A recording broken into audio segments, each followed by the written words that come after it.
Astonishing X-Men by Charles Soule is the new Astonishing X-Men series. If you're not familiar, the original Astonishing X-Men was first written by Joss Whedon. It's considered one of the best X-Men arcs of all time. Some will consider it the best out of all of them because really well done characters and high stakes new villains. Astonishing X-Men is definitely one of my favorites. After the Joss Whedon run, they did a few more volumes that weren't that great. I liked Xenogenesis as like a standalone. That was really good.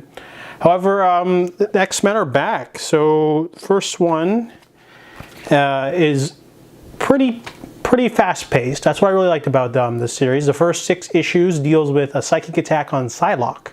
She is walking down the street. She gets attacked by a psychic enemy from the astral world, an old enemy of theirs called the Shadow King. So she calls for help from anyone else in the vicinity who has psychic powers. They all meet up. We get the Rogues gallery of Rogue, Gambit, Phantom X, Bishop, Wolverine. But this is the Wolverine from Old Man Logan. So it's not their Logan. It's a more weary, older Wolverine. If you've seen the Logan movie, you know what I mean. It's that Logan. And essentially the team has to team up and they have to go and stop the Shadow King. So what I really liked is that the story is kind of familiar. They even mention it when they go into the astral world, when they start being susceptible to the sort of visions that happen there. It's sort of goes into a weird dream world of sorts. And Wolverine does mention that they're trapped in a movie theater and they're watching their old greatest hits. It's recycled stuff. I think there's a villain they've used before, but I wasn't familiar. I'm not that big on X-Men comics, but it was a really good cinematic read for one thing. It felt like I was watching a blockbuster movie. Like they could easily make an X-Men movie out of this. It would be very entertaining. High stakes, fast paced, lots of action, mind control, the weird trippy sort of dream stuff. It's really interesting.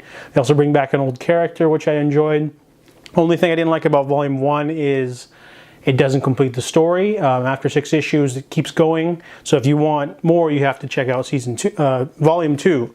And it's a good thing I had both. But Volume 2 picks up immediately where the first book ends, and it completes the story after another 6 issues.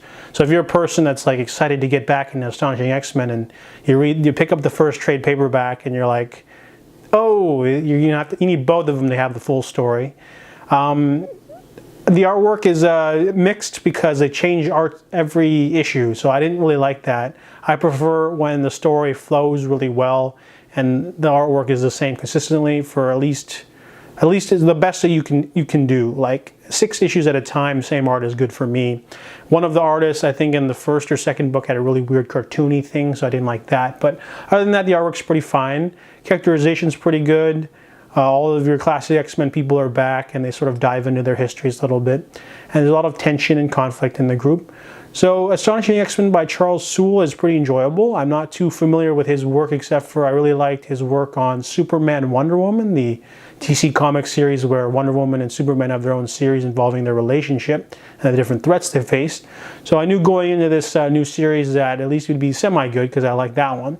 So if you're in the X-Men or you like Astonishing X-Men, definitely check out Astonishing X-Men by Charles Soule. It's pretty good so far. I would continue reading as well.